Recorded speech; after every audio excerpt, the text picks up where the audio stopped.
الحمدللہ رب العالمین والصلاة والسلام علی سید الانبیاء والمرسلین اما بعد درس القرآن والحدیث الآن عن التوسل بسید الانبیاء والمرسلین بالقرآن والحدیث الصحیح ولذا استمع استماع۔ آج کا درس قرآن درس حدیث توسل وسیلے پہ ہے۔ انبیاء علیہ السلام کو، تاجدار انبیاء کو وسیلہ بنانا قرآن اور حدیث صحیحہ سے۔ Perfect guidance of all of the humanity in holy Quran and the Sunnah of our holy prophet صلی اللہ علیہ وسلم، not perfect guidance in the misguided people. So far this follow the perfect guidance of Quran and Sunnah of our Holy Prophet sallallahu alaihi wasallam. کامل تین رہنمائی قرآن میں ہے اور کامل تین رہنمائی احادیث صحیحہ میں ہے۔ مذہب اہل سنت الحمدللہ صحیح حق ہے۔ آج کے اس دور میں مختلف فتنے سر اٹھاتے ہیں۔ مرزا جیلمی کا فتنہ، ڈاکٹر ذاکر نائک کا فتنہ، جو نعوذ باللہ بتوں کی آیات اٹھا کے مسلمانوں پہ چشمہ کرتے ہیں اور یہ کہتے ہیں کہ نعوذ باللہ 25 آیات ہیں نعوذ باللہ جس میں وسیلہ بنانا حرام ہے، نعوذ باللہ۔ وہ آیات بینات جو قرآن میں بیان کی گئی ہیں وہ کافروں اور مشرکین کے بارے میں، بتوں کے بارے میں، کہ ان کے جو بت ہیں جن کو وسیلہ بناتے ہیں کل قیامت دن ان کی جن کو انہوں نے خدا بنا رکھا تھا وہ صرف دستبردار ہو جائیں گے۔ قرآن نے یہ بیان کیا، کافروں نے جن کو اپنا بت اور خدا بنایا ہوا ہے، یہ اس وسیلے کی اس کی نفی کی گئی ہے کہ وہ سفارش نہیں کریں گے۔ ظاہر ہے کافر کی کیا سفارش ہے، یہی مذہب اہل سنت ہے، کافر کی کوئی سفارش نہیں ہے۔ بات رہ گئی انبیاء علیہ السلام اور اولیاء کاملین کی کہ ان کو وسیلہ بنانا بالکل قرآن اور حدیث صحیحہ سے ثابت ہے۔ اس پر صحابہ کرام کا اجماع اور صحابہ کرام کا عمل رہا ہے، اس لیے ہم نے اس کو بیان کیا اور بیان کر رہے ہیں تاکہ لوگوں کو صحیح رہنمائی حاصل ہو چکے۔ لوگ قرآن کی آیات سن کے آنکھیں بند کر کے چل پڑتے ہیں، ایسا ہرگز نہیں کرنا چاہیے۔ یہ بھی دیکھنا چاہیے کہ قرآن کی آیت کا شان نزول کیا ہے، آیات مبارک کس کے حق میں نازل ہوئی ہیں اور یہ کس پہ چشمہ کی جا رہی ہیں۔ لہذا آنکھیں کھول کے چلنا چاہیے، آنکھیں بند کر کے اندھی طور پہ بھاگنا یہ بے وقوفی کی حد ہے۔ خلاق عالم جل شانہ نے قرآن مجید میں واضح پرفیکٹ گائیڈنس کی ہے۔ قرآن میں فرمایا وَلَوْ أَنَّهُمْ إِذْ ظَلَمُوا أَنفُسَهُمْ جَاءُوكَ، کہ اگر یہ مسلمان اپنی جانوں پہ ظلم کر بیٹھیں، گناہ کر بیٹھیں، جاءوک، اے حبیب صلی اللہ علیہ وسلم آپ کے پاس آ جائیں۔ آپ کے پاس کس لیے آئیں؟ امام الفسین عبداللہ بن عباس فرماتے ہیں لِلتَّوْبَہ، جاءوک لِلتَّوْبَہ، توبہ کے لیے آپ کے پاس آئیں۔ اب یہاں سرکار صلی اللہ علیہ وسلم کی بارگاہ میں بلایا جا رہا ہے اور باقاعدہ اس کا حکم دیا کہ جاؤ کا آپ کے پاس آ جائیں۔ اب یہاں کے کیا کریں؟ فاستغفروا اللہ، یہاں کے اللہ سے اپنے گناہوں کی بخشش مانگیں، نمبر 1۔ اور دوسرا سیکنڈ پہ اللہ جل شانہ فرمایا واستغفر لہم الرسول،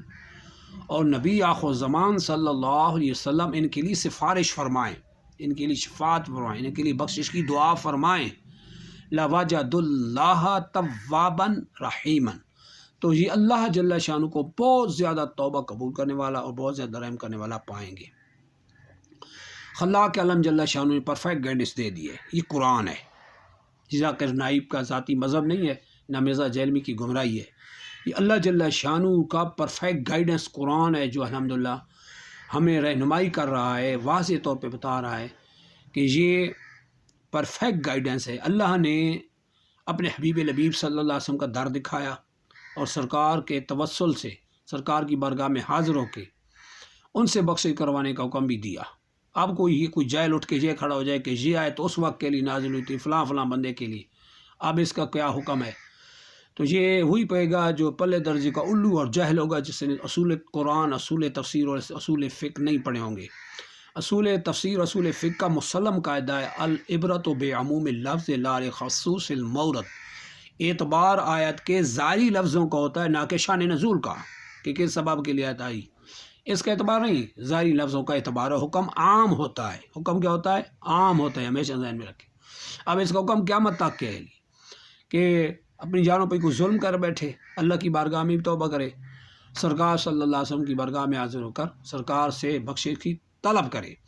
سرکار کو سفارشی بنائے، سرکار صلی اللہ علیہ وسلم اس کے لیے بخشش کی دعا مانگیں تو اللہ جل شان کو بہت زیادہ بخشنے والا، قبول کرنے والا پائیں گے، توبہ قبول کرنے والا پائیں گے۔ اس مبارک میں، اس آیت کی بینہ میں ایک حدیث صحیح بھی موجود ہے۔ فسر المفسر الشہیر العلامہ القرطبی فی تفسیری الجامع لاحکام القرآن، عظیم الشان مفسر، دنیا اسلام کے جید ترین مفسرین میں سے مفسر کی تفسیر پیش کر رہا ہوں، جس کو امام قرطبی کہتے ہیں، اپنی کتاب تفسیر الجامع لاحکام القرآن، ان کی تفسیر کا نام ہے الجامع لاحکام القرآن۔ اس میں حدیث صحیح مبارکہ نقل فرمائی عن علی رضی اللہ عنہ، حضرت علی کرم اللہ وجہہ الکریم سے ارشاد فرماتے ہیں، جاء اعرابی، فرماتے ہیں قادم علینا اعرابی بعدما دفنا رسول اللہ صلی اللہ علیہ وسلم بثلاثۃ ایام، اللہ کے رسول مکرم صلی اللہ علیہ وسلم کی تدفین کے بعد، یعنی ہم اللہ کے رسول صلی اللہ علیہ وسلم کی تدفین کی ہمیں 3 دن گزر گئے تھے، ایک اعرابی شخص آیا، دیہاتی شخص آیا، فرما بنفسی علی قبر رسول اللہ صلی اللہ علیہ وسلم، اس نے اپنے آپ کو اللہ کے رسول صلی اللہ علیہ وسلم کی قبر انور پہ گرا دیا، وحثا علی رأسہ من ترابی، اور قبر انور کی مٹی مبارک اٹھا کے اپنے سر پہ ڈالنے لگا، فقال، اور اس دیہاتی شخص نے عرض کی، عربی شخص نے عرض کی، قلت یا رسول اللہ صلی اللہ علیہ وسلم فسمعنا قولک، اے اللہ کے رسول صلی اللہ علیہ وسلم، جو آپ نے فرمایا ہم نے آپ سے سنا، ووعیت عن اللہ تعالی ووعینا عنک، آپ نے اللہ سے یاد کیا، ہم نے آپ سے یاد کیا، وکان فیما انزل اللہ علیک، اور جو اللہ نے قرآن آپ پہ نازل کیا ہے اس میں یہ آیت مبارکہ بھی ہے، وَلَوْ أَنَّهُمْ إِذْ ظَلَمُوا أَنفُسَهُمْ، کہ مسلمان اگر اپنی جانوں پہ ظلم کر بیٹھیں، اگر یہ اپنی جانوں پہ ظلم کریں، گناہ کر بیٹھیں، جاؤک، تو اے حبیب صلی اللہ علیہ وسلم، یہ آپ کے پاس جائیں، آپ کے پاس آ جائیں، فاستغفر اللہ، اللہ سے گناہوں کی بخشش مانگیں، واستغفر لهم الرسول، رسول بھی ان کے لیے بخشش کی دعا فرمائیں، ان کے لیے سفارش فرمائیں، لوجد اللہ توابا رحیما، تو یہ اللہ جل شان کو بہت زیادہ توبہ قبول کرنے والا، بہت زیادہ رحم کرنے والا پائیں گے۔ تو یہ رہا تو قرآن نے دکھایا، اور حدیث بھی اسی کی تائید کرے، تفسیر جو علامہ قرطبی نے الجامع لاحکام القرآن میں روایت نقل فرمائی حدیث صحیح، وہ بھی اس آیت کی منو زبردست تفسیر ہے، جو سرکار صلی اللہ علیہ وسلم کی اس حدیث مبارکہ سے واضح ہو رہی ہے، جو صحابہ کرام نے اس کو نقل فرمایا۔ اب سرکار صلی اللہ علیہ وسلم کی تدفین کے 3 دن بعد یہ شخص آیا، اب جب وہ اس نے یہ ساری عرض معروض پیش کی تو آخر میں جب یہ آیت مبارکہ بطور شہادت پیش کی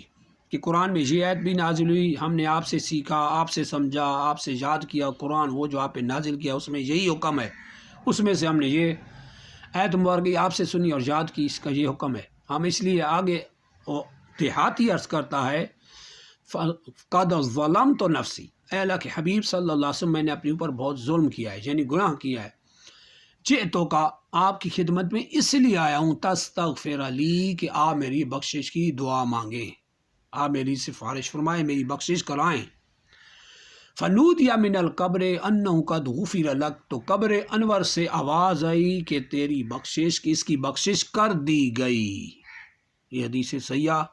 امام قرطبی الجامع لاحکام القرآن میں نقل فرمائی۔ تو قرآن اور حدیث کی پرفیکٹ گائیڈنس اور رہنمائی سے واضح ہو گیا کہ وسیلہ کو یہ 14ویں صدی میں آ کے امام احمد رضا رضی اللہ عنہ کے نے نہیں آ کے ایجاد کیا، یہ 1400 سال پرانا، 1445 سال پرانا عقیدہ ہے، جو سرکار صلی اللہ علیہ وسلم نے، جو قرآن نے سکھایا، جو سرکار صلی اللہ علیہ وسلم نے خود سکھایا،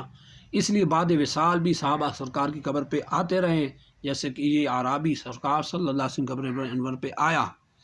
اور یہ عرض و معروض کی ہے، اور کسی نے اس کو برا نہ جانا، اور اس حدیث کی سند بالکل صحیح ہے۔ آگے بھی انشاءاللہ ہم بخاری اور مسلم کی حدیث بھی پیش کریں گے، یہ دوسری قسط جو آپ کی خدمت میں پیش کی جا رہی ہے، لہٰذا یہ آج ہمارے دور میں جو گمراہی کے مختلف انداز پیش کیے جا رہے ہیں،